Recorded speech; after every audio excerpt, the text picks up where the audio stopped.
Dear brothers and sisters, excuse me because I speak in Italian, but I cannot speak in English.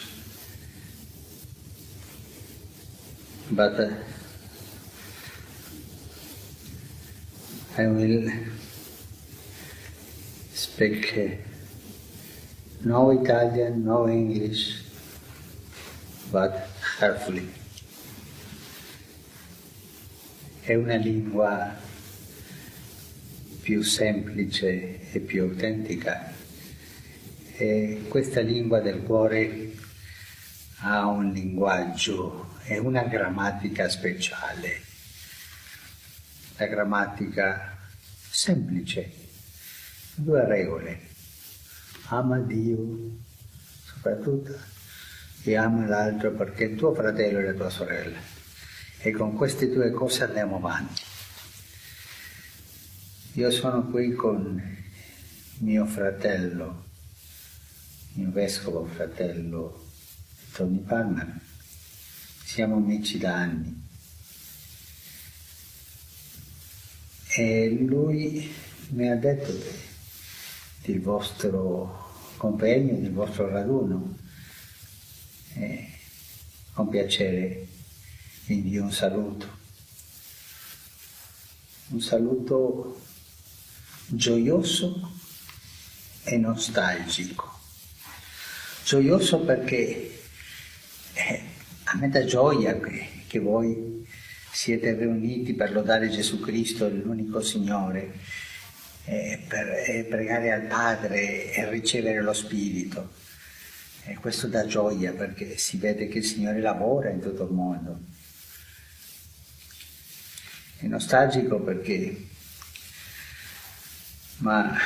succede come nei quartieri fra noi, no? Nei quartieri ci sono famiglie che si vogliono e famiglie che non si vogliono, famiglie che si uniscono e famiglie che si separano. E noi siamo un po', mi permetto la parola, separati. Separati perché i peccati ci hanno separati, i nostri peccati.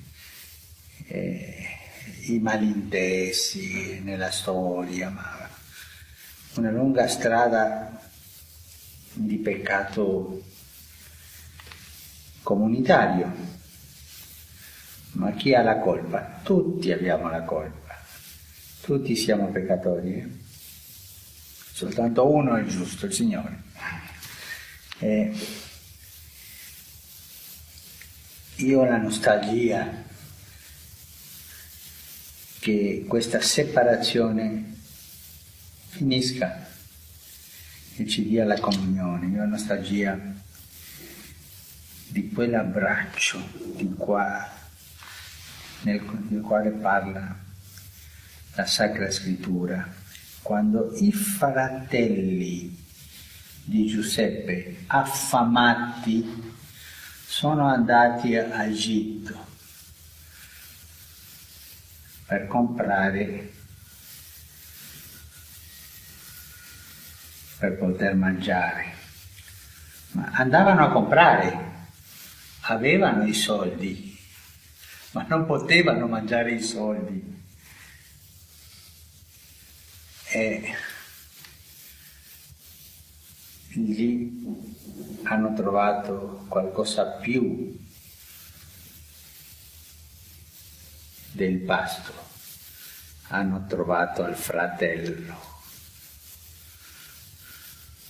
Tutti noi abbiamo dei soldi, i soldi della cultura, i soldi della nostra storia, di tante ricchezze culturali, anche religiose, tradizioni diverse. Ma dobbiamo trovarci come fratelli e dobbiamo piangere insieme, come ha fatto Giuseppe, quel pianto che unisce, il pianto dell'amore. Io vi parlo come fratello,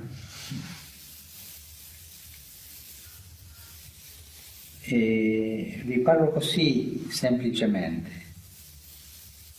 con gioia e nostalgia. Facciamo crescere la nostalgia, perché questo ci spingerà a trovarci, a abbracciarci e a lodare Gesù Cristo come unico Signore della storia.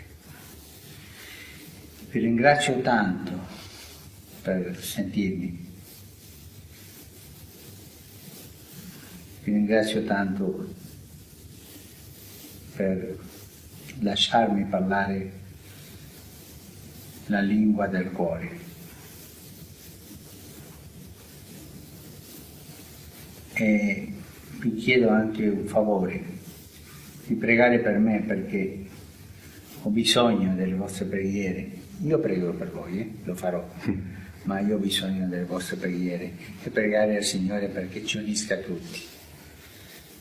E avanti, siamo fratelli, ci diamo spiritualmente questo abbraccio e lasciamo che il Signore finisca l'opera che Lui ha incominciato. Perché questo è un miracolo, il miracolo dell'unità è incominciato. E dice uno scrittore italiano, il Manzoni, famoso, dice questa frase in un romanzo, un uomo semplice del popolo dice questa frase: non ho trovato mai che il Signore abbia incominciato un miracolo senza finirlo bene. Lui finirà bene questo miracolo dell'unità. Vi chiedo di benedirmi e io vi benedico, di fratello a fratello. Un abbraccio. Grazie.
CBS FM.